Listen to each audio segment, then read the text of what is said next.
Hello everyone, we are from Group 2 and in this video, we are going to share with you some important notes about circle graph. Good day everyone. So before we start discussing about what circle graph is or how to make circle graph and sample problems, let me discuss first the circle graph history. When was it created and how was it created? Good day everyone. Let's start discussing about the history and how was it created. The circle graph has been around for over 200 years. It was first invented in 1801 by Scottish writer on political economy William Playfair, 1758 to 1823, nowadays known as the inventor of the statistical graph. The invention was almost forgotten until 1858 when a French civil engineer, Charles Joseph Minard, created a divided circle map. How was it created? So William Playfair, a businessman, engineer, and economics writer from Scotland, created the first known pie chart in 1801, seeking to illustrate the Turkish Empire's land holdings for his statistical breviary on the European nation-states. Playfair sliced into circles into three wedges whose sides were determined by land area. Thank you, I am Carlan Juanico, and now let's proceed on who created the circle graph and what is the importance of circle graph. Good day everyone, I'm Mrs. Mujamil and today I'll be sharing you the creators of circle graph, the importance of circle graph, and how pie graph being used. Thank you, Karel, and now let's move on to the next topic, which is the creator of pie graphs. So the creator of pie graphs are William Playfair and Florence Nightingale. He created the first known pie chart in 1801, while Florence Nightingale may not have invented the pie chart, but she adapted it to make it more readable. So the importance of a circle graph is used to visualize information and data. A circle graph is usually used to easily show the result of an investigation in a proportional manner. Pie charts are often used to business. Examples include showing the percentage of types of customers, percentage of revenue from different products, and profits from different countries. And now, I would like to entrust the description of a circle graph to Miss Kate Krause. Hey guys, Kate here, and for today I would like to give you a short description regarding a circle graph. The circle graph was first used in 1801 by William Playfair. However, it did not gain popularity until the late 1800s when used by Florence Nightingale. Circle graph conveys how the parts of something relate to the whole. A circle graph is divided into sections, where each section represents a particular category. Circle graphs are popular because they provide a visual presentation of the whole and its parts. However, they are best used for displaying data when there are no more than 5 or 6 sectors when the values of each section are different. Good day everyone, my name is Mary Hanistel Gaspi, and today we're going to discuss the definition of circle graph. Thank you, Kate Krause. Now, let's discuss the definition of term of circle graph. So what is circle graph? The circle graph is often called a pie chart or pie graph, which is a circular statistical visual that is divided into sectors or portions to show the numerical problems. Each sector represents a proportionate percentage of the overall picture. The best method for determining the composition of anything is to use a pie chart or circle graph. The pie chart or circle graph is frequently replaced other graphs such as bar graph, line plots, histogram, and so on. Now, let's proceed to the steps of circle graph. I'll hand you over to Isabella Binamira.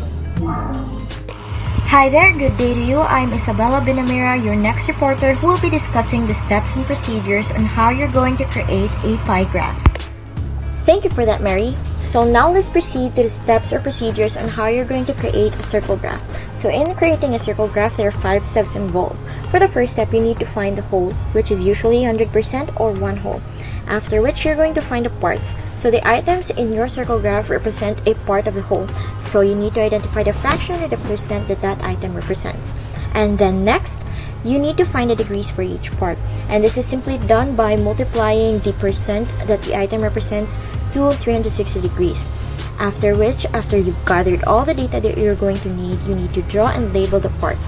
And please do take note that in drawing the angles, you need to start from the largest angle to the smallest angle in a clockwise direction. After which, you're gonna proceed to the last step, which is on giving the graph a title. So answer the question, what is the graph all about? And that's all for the steps or procedures on how you're going to create a circle graph. Let's now proceed to the sample problems to be discussed by the next reporters. Hello everyone, I am Angel May Opada and I will share with you one sample problem about pie graph.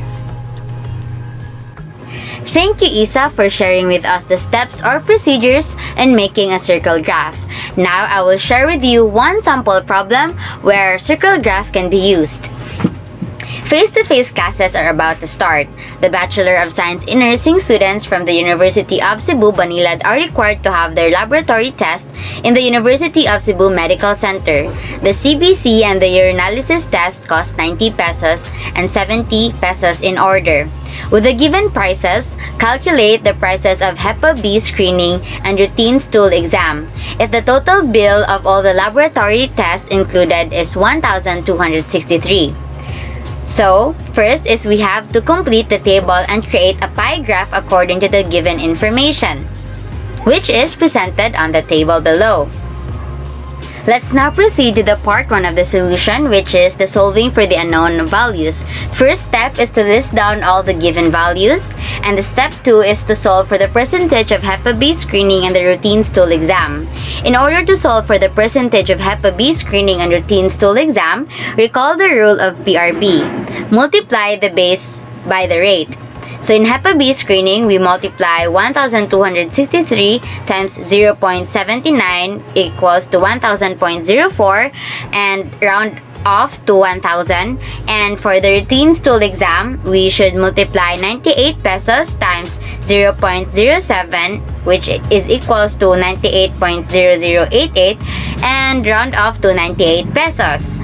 For step 3, we should solve for the rate of complete blood count and urinalysis. So in order to solve for the percentage of CBC and urinalysis, recall again the rule of PRB, wherein we have to divide the percentage by the base and multiply the answer by 100. For CBC, we should divide 90 pesos over 1,263, which will give us 0.0713 times 100 is equals to 7.13%, round off to 7%.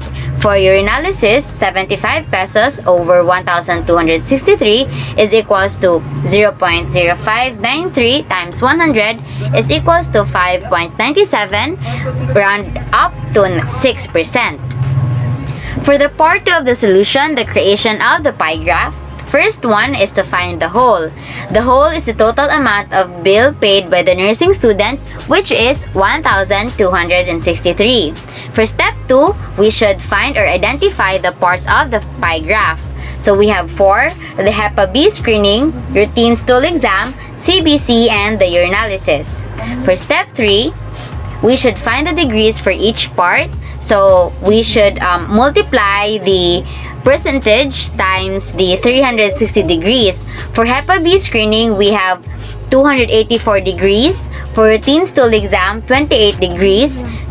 CBC, 25 degrees. And urinalysis is 21 degrees. Now let's move on to step 4, wherein we have to draw and label the parts. In my case, I used Google Sheets, wherein I only have to put the data and the application already made the pie graph. As you can see, there the Hep B screening had the highest area and the lowest is the urinalysis. Good day everyone, I am Luili P. Naya and I'm here to interpret the graph. So in interpreting the pie graph, the very first thing you'll need to do is to look for their differences in the size of the slices, because each categorical value corresponds with a single slice of the circle, and the size of each slice, both in area and arc length, it indicates what proportion of the whole each category level takes. So if you look at the pie graph, you can see that the Hep B screening is the largest proportion or slice, which compromises 79% of the pie, and is followed by the CBC and routine stool exam. The CBC and routine stool exam are about the same, which the CBC compromises 7% and the routine stool exam have 8%, and meanwhile, the urinalysis had the smallest proportion that only compromises 6% of the pie, which leaves us with a total of 100%, and that's all. Thank you. Hi, my name is Keith Alastair Ainacqua, and I am here to show you sample problem number 2. So thank you, Angel, and for the next part, we have sample problem number 2. So it says here that you got diagnosed with high fever and the doctor recommended that you must drink 3 doses with a total of 1000 milligrams of ibuprofen a day. And in the first dose, you drank 250 milligrams, and in the second dose, you drank 300 milligrams of ibuprofen. So the question is, how many milligrams of ibuprofen should you drink on the third dose? And since you are curious as to how the dosages of ibuprofen looks like when presented in a pie graph, you then decided to make one. So for the first part of the solution, we have to solve for the unknown values. So the first step is to identify the given, which are 250 milligrams for the first dose, 300 milligrams for the second dose, 1000 milligrams as the overall or total dose, and the third dose is the N or the unknown. Next, the second step is to solve for the value of the third dose. And in order to do so, we have to add the first dose of 250 milligrams and the second dose of 300 milligrams, totaling to 550 milligrams, and subtracting the 550 milligrams from the total recommended dose of 1000 milligrams, which then gives you 450 milligrams, which is the third dose. And for the next step, we have to solve for the percentage of each dose. And in order to do so, we have to divide the given dose by the total dose and multiply the decimal by 100 in order to get the final percentage. So for the first dose, 250 milligrams divided by the total dose of 1000 milligrams multiplied by 100 is equal to 225. And for the second dose, 300 milligrams divided by 1000 milligrams multiplied by 100 equaling to 30. And for the third dose, we divide 450 milligrams by 1000 milligrams and multiplying it to 100 totaling to 45. And now, for the next part of the solution, which is the creation of the graph. The first step is to find the whole, which is the total amount in milligrams the patient should take in accordance with the doctor's prescription in 1000 milligrams. And for the second step is to find the parts, which is, for the first dose, is 250 milligrams, which is 25% of the total dose. The second dose is 300 milligrams, which is 30% of the total dose. And for the third dose is 450 milligrams, which is 45% of the total dose. And the third step is to find the degrees for each part. And in order to get the degree for each part, we have to divide the percentage of the dose by 100 and multiplying it to 360, which is one whole circle or one whole pie graph / circle graph. So for the first dose, we have 25 divided by 100 times 360, which results to 90. For the second dose, we have 30 divided by 100 times 360, resulting to 108. And lastly, for the third dose, we have 45 divided by 100 times 360, equaling to 162. And for the last step is we have to draw and label the parts, which is shown in the slide here. Now, let me hand you over to Mr. Louis Naya for the interpretation. So for the second sample problem, we need to know how much milligram of ibuprofen you should take on the third dose.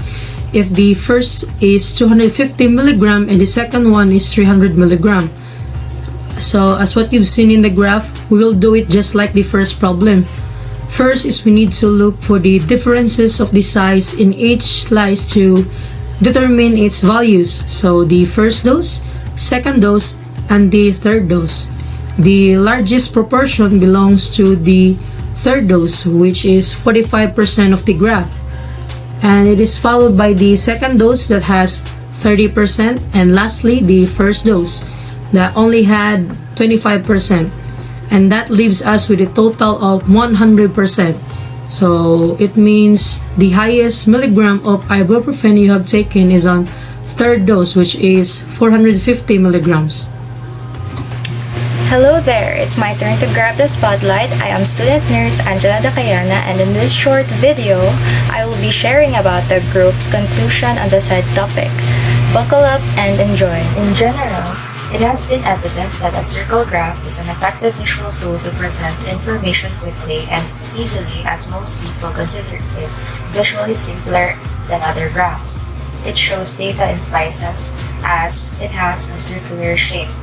Its name comes from a resemblance of a pie. When you need to present and measure simple data, circle graph works well, which is simple to create and understand. Also, circle graphs are a very important way of presenting data, especially when data is mutually exclusive and the total adds up to 100%. It is represented by circles and proportionately allocate area of the circle to the amount that a particular category represents. Lastly, they are best used for displaying data when there are no more than 5 or 6 sectors and when the values of each sector are different. So that's it for our discussion. We hope that you learned something about pie graph.